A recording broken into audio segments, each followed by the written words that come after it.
While most business owners stay stuck under 10K a month, a lot of us work really hard, really, really hard, but working hard is not always the answer when it comes to staying consistent at revenue. You could hustle, you could bustle, but it's not going to matter if you are not directing your energy towards the right things or the right people.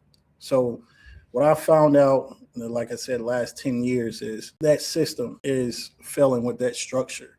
So, if you don't have a plan going into it, and even if you do have a plan, if you're not executing that plan, you will not accomplish the goal that you set out to do. But there's different stages that it goes through. So the hustle without a plan leads to burnout.